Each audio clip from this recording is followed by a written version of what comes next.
સુરેન્દ્રનગરમાં પાલિકાના એન્જિનિયરનો આપઘાતનો મામલો સામે આવ્યો છે। ટ્રેન નીચે પડતું મૂકીને આપઘાત કર્યો અને નિલેશ દુધરેજિયાએ અગમ્ય કારણોસર આપઘાત કર્યો હોવાનું સામે આવ્યું છે।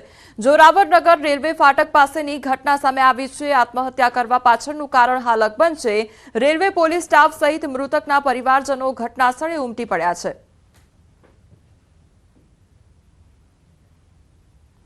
અમદાવાદમાં 3 સંતાનો સાથે પરણિતાએ ઝેરી દવા પી લીધી અને દવા પીધા બાદ માતા અને પુત્રનું મોત નીપજ્યું છે। ઝેરી દવા પીધા બાદ 2 બાળકીઓ સારવાર હેઠળ છે। ઘઉંમાં નાખવાની દવા ચોકલેટમાં ભેળવી પરણિતાએ પોતે અને બાળકોને પણ પીવડાવી। પરણિતાએ આત્મહત્યા પહેલા સુસાઇડ નોટ પણ લખી હતી। સુસાઇડ નોટમાં મોત માટે કોઈને જવાબદાર નથી ગણાવ્યા। પતિના હાથે સિંદૂર ન પૂરતા તેવું લખી કર્યું કે મોત વહાલું। અને ઓઢવ પોલીસે પુત્રની હત્યા બદલ મૃતક માતા વિરુદ્ધ ફરિયાદ નોંધી તો પરણિતાના આત્મહત્યા પાછળના કારણ અંગે પોલીસે તપાસ હાથ ધરી છે। અમદાવાદમાં 3 તલાકનો કિસ્સો સામે આવ્યો છે। પતિએ ફોન પર તલાક આપી દીધા અને પરણિતા ત્રાસ આપી દહેજની માંગણી કરી તો પતિ અને સાસરિયા વિરુદ્ધ ફરિયાદ નોંધવામાં આવી છે। તો અમદાવાદની આ ઘટના કે જ્યાં પરણિતા દ્વારા ત્રાસ આપી દહેજની માંગણી કરવામાં આવી રહી હતી તો પતિ અને સાસરિયા વિરુદ્ધ ફરિયાદ પણ નોંધવામાં આવી હતી। સુરતના મોટા વરાછામાં હિટ એન્ડ રનની ઘટનાને અંજામ આપનાર આરોપીની પોલીસે ધરપકડ કરી લીધી છે। આબરામાં 4 રસ્તા પર થાર કાર ચાલકે 2 બાઇક સવારને અડફેટે લીધી હતી, જેમાં એક મહિલા અને બાળકી ઇજાગ્રસ્ત થયા હતા। અકસ્માત બાદ થાર ચાલક નિમેશ પાનસુરિયા ફરાર થઈ ગયા હતા। પોલીસે આરોપીની ધરપકડ કરી વધુ કાર્યવાહી હાથ ધરી છે। ફટાકડા લેવા જતો હતો તો વળાંક ઉપર અચાનક લેડીઝ આવી ગઈ. પહેલા એને અડી ગઈ એટલે હું મારી પાસે આવીને કાચમાં ઠપકારવા માંડી એટલે હું ગભરાઈ ગયો. એટલે મેં રિવર્સ લીધી, બીજા એક 2 વાળાને અડી ગઈ. પછી ત્યાંથી ઉડ્યો ગયો તો ડાયરેક્ટ ફામે ફટાકડા લેવા નથી ગયો। દાહોદમાં હિટ એન્ડ રનનો મામલો સામે આવ્યો છે। આચાર્ય અને સંઘના મહંતોએ અન્નજળ ત્યાગ કર્યો છે। આરોપીઓને તાત્કાલિક પકડી લેવા માટે માંગ કરવામાં આવી છે। જૈન સાધ્વી અને શ્રાવકના મોત થયા હતા તો અજાણ્યા વાહન ચાલકે અકસ્માત સર્જ્યો હતો। પોલીસની ટીમ તપાસમાં જોડાઈ ગઈ છે। कि हमें निकलते निकलते ये सारी शिकायत लेकर के ही जाना पड़े कि हम गलत जगह पहुंच गए।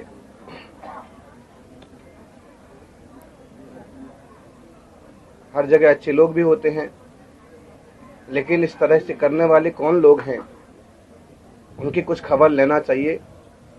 और जब तक ये मुद्दा, ये केस नहीं खुल जाता है, सामने वाला व्यक्ति पकड़ में नहीं आता है, तब तक के लिए हमारे अन्न जल का त्याग है।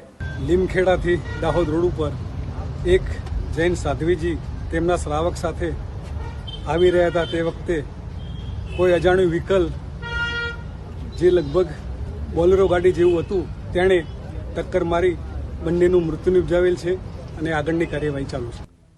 દાહોદ પોલીસની ખંગેલા ઇન્ટરસ્ટેટ ચેકપોસ્ટ પર મોટી કાર્યવાહી હાથ ધરવામાં આવી છે। કુરિયર કંપનીની ગાડીમાં ડ્રાઈવરની સીટ નીચે ચોરખાનામાં સંતાડેલી રોકડ તેમજ ચાંદી ઝડપાઈ છે। પોલીસે 75 લાખની 108 કિલો ચાંદી તેમજ 1.38 કરોડની રોકડ જપ્ત કરી છે। અલગ દરની 1.38 કરોડ, 5 લાખની કાર મળી 2.19 કરોડનો મુદ્દામાલ કબજે લેવામાં આવ્યો છે। પોલીસે કુરિયર કંપનીનું વાહન તેમજ ચાલક સહિત 2ની ધરપકડ કરી છે। રોકડ તેમજ ચાંદી ઝાંસીથી ગુજરાતમાં ક્યાં લઈ જવાતો હતો તે દિશામાં તપાસ હાથ ધરવામાં આવી છે। હવાલા અથવા ચૂંટણી કયા સંબંધે મુદ્દામાં લઈ જવાતો હતો તે અંગે પણ પોલીસ તપાસમાં જોડાઈ છે। પોસ્ટ વિસ્તારમાં ચૂંટણીના અનુસંધાને ચેકપોસ્ટ ઉપર કતવારા પોલીસ ચેકિંગ કરતી હતી। એ દરમિયાન રાતના સમયે એક બોલેરો ગાડી કે જે યુપી પાસિંગની હતી અને ઝાંસીથી આવી રહી હતી, તેમને ચેક કરતા ગાડીમાંથી 108 કિલો ચાંદી જેની કિંમત આશરે 75 લાખ રૂપિયા અને 1 કરોડ 38 લાખ રૂપિયા કેશ, ટોટલ મળીને 2 કરોડ 14 લાખનો મુદ્દામાલ પોલીસે જપ્ત કર્યો છે અને આગળની કાયદેસરની કાર્યવાહી હાથ ધરી છે। સુરતમાં પોલીસ પર હુમલાનો મામલો સામે આવ્યો છે। પોલીસે આરોપીઓનું સરઘસ કાઢ્યું છે। ગઈકાલે 2 કોન્સ્ટેબલ પર હુમલો કરવામાં આવ્યો હતો। પોલીસે આરોપીઓની વડોદરાથી ધરપકડ કરી હતી તો અલગ અલગ ગુનામાં આરોપીઓની સંડોવણી સામે આવી છે અને પોલીસ પર હુમલા કરવાનો આ મામલો સામે આવ્યો છે, જેમાં આરોપીઓની ધરપકડ કરવામાં આવી છે। છે કે કાયદામાં રહેશો તો ફાયદામાં રહેશો, ત્યારે આરોપી હશે તો લંગડા તો ચાલશે. દ્રશ્ય જોઈ શકાય છે કે અઠવા પોલીસ આરોપીને લઈને રિકન્સ્ટ્રક્શન કરવા પહોંચી છે. એ આ ચારેય આરોપી એ છે કે જે સલાબતપુરા પોલીસ ઉપર 2 દિવસ પહેલા હુમલો કર્યો હતો. એક પોલીસ કર્મચારીને ચપ્પુ મારવામાં આવ્યું હતું. ચારેય આરોપીઓની પોલીસે ધરપકડ કરી છે અને તેમને રિકન્સ્ટ્રક્શન કરવા માટે ઘટના સ્થળે લઈને પહોંચી છે. દ્રશ્ય જોઈ શકાય છે કયા પ્રકારના આરોપી છે. પોલીસ ઉપર હુમલો કરવાની વૃત્તિ રાખનારા આરોપી અત્યારે પગે લંગડાઈ રહ્યા છે. ગૃહમંત્રીએ ચોખ્ખું જ કીધેલું કે ગુનેગાર હશે તો લંગડાતા ચાલશે, કારણ કે આ તમામ ચાર લોકો કાયદામાં નથી રહ્યા, અને કાયદામાં રહ્યા હોત તો ફાયદામાં રહે, પણ કાયદામાં ન રહ્યા એટલે જ તેમના ઉપર પોલીસ કાર્યવાહી કરી છે. આ તમામ લોકો સલાબતપુરા પોલીસ પર હુમલો કર્યો હતો અને પોલીસ દ્વારા તેમની ધરપકડ કરવામાં આવી છે. અઠવા પોલીસ છે તેમને રિકન્સ્ટ્રક્શન કરવા માટે ઘટના સ્થળે લઈને આવી છે. કહી શકાય સાદી ભાષામાં કે આરોપીનો વરઘોડો કરવામાં આવ્યો છે. અધિકારી અહીંયા છે, આપણે અધિકારી સાથે વાત કરવાનો પ્રયાસ કરીશું, કારણ કે શું કેવું છે. જે પ્રકારે આરોપી છે, આરોપી પગે લંગડાતા જોવા મળી રહ્યા છે, ત્યારે અધિકારી સાથે બી આપણે પૂછીશું શું ઘટનાક્રમ રહ્યો હતો, કારણ કે આ તમામ લોકો છે તેમને પોલીસ ઉપર હુમલો કર્યો હતો. ત્યારે ચોક્કસપણે અધિકારી બી અહીંયા છે, આપણે અધિકારી સાથે વાત કરીશું. બિલકુલ ચારે આરોપી ધરપકડ થઈ ગઈ છે. ચારે આરોપી છે પોલીસ પર હુમલો કર્યો હતો અને અત્યારે લંગડાતા ચાલે છે.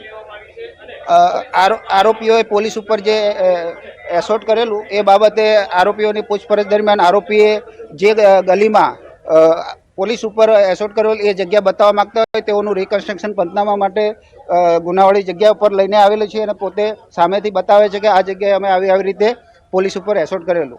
અઠવા પોલીસ આરોપીઓને લઈને રિકન્સ્ટ્રક્શન કરવા પહોંચી છે, કારણ કે આ એ જ આરોપી છે જે સલાબતપુરા પોલીસ સ્ટેશનના 2 પોલીસ કર્મચારીઓ પર એસોલ્ટ કર્યો હતો. એક પોલીસ કર્મચારી પર ચપ્પુ વડે હુમલો કર્યો છે. એટલે કે ગુજરાતના ગૃહમંત્રીએ કીધેલું કાયદામાં રહેશો તો જ ફાયદામાં રહેશો, અને જો કાયદાની બહાર જશો તો આરોપીઓએ લંગડાતા ચાલવું પડશે. એ ફરી એક વખત સુરત પોલીસે સાબિત કરી બતાવ્યું છે. કીર્તેશ પટેલ, ન્યૂઝ 18 ગુજરાતી, સુરત. અમદાવાદના મકરબામાં કેન્ટીનમાં તોડફોડ બાદ આગ લગાડવાના કેસમાં નવો વળાંક સામે આવ્યો છે. ઇન્દ્રપ્રસ્થ બિઝનેસ પાર્કમાં આવેલ કેન્ટીનમાં તોડફોડ કરનારા 2 શખ્સો ઇકો કારમાં મોઢે રૂમાલ બાંધીને આવ્યા હતા. સીસીટીવીમાં જોઈ શકાય છે કે 2 બુકાનીધારી શખ્સો કેન્ટીનમાં ઘૂસી તોડફોડ કરી રહ્યા છે, જે બાદ આગ લગાડવામાં આવી હતી. સરખેજ પોલીસે સીસીટીવી ફૂટેજના આધારે ફરિયાદ નોંધી વધુ તપાસ હાથ ધરી છે. પ્રાથમિક તપાસમાં સામે આવ્યું છે કે આગ લગાડવા આવેલા ઈસમો પહેલાથી જ પ્લાસ્ટિકના કેનમાં જલદ પ્રવાહી લાવ્યા હતા. એટલું જ નહીં, પણ પહેલા ટીવી અને ટેબલમાં તોડફોડ કરી નુકસાન પહોંચાડ્યું, બાદમાં આગ લગાડી હતી. અને હાલ પોલીસે અલગ અલગ થિયરી આધારે શખ્સોને ઓળખી ઝડપી લેવા માટે ચક્રો ગતિમાન કર્યા છે.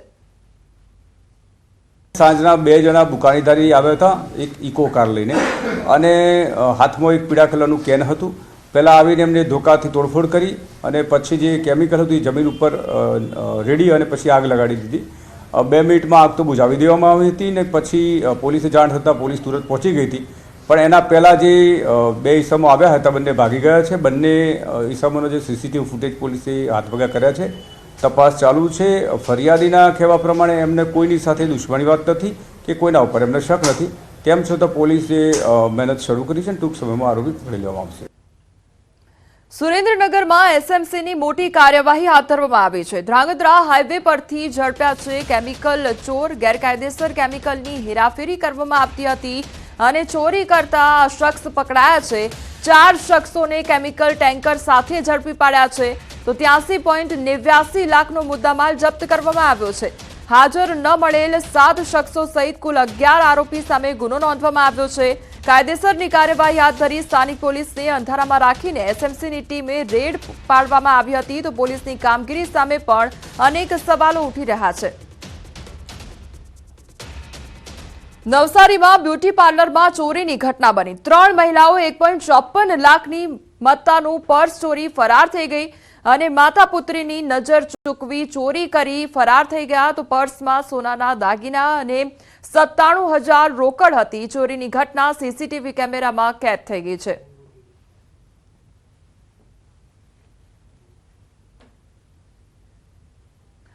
સુરતમાં 12 વર્ષની કિશોરી સાથે બળાત્કાર આચરવામાં આવ્યો છે. પ્રેમ જાળમાં ફસાવી બળાત્કાર ગુજાર્યો અને યુવકે વિડીયો વાયરલ કરવાની ધમકી પણ આપી. અંગત પળોનો વિડીયો બનાવી બ્લેકમેલ કરતો હતો આ યુવક. કિશોરીએ માતાને હકીકત જણાવતા ખુલાસો થયો. પોલીસે આરોપી દીપક ચૌહાણની ધરપકડ કરી લીધી છે. આ તરફ વડોદરામાં પ્રોફેસરે બાળકી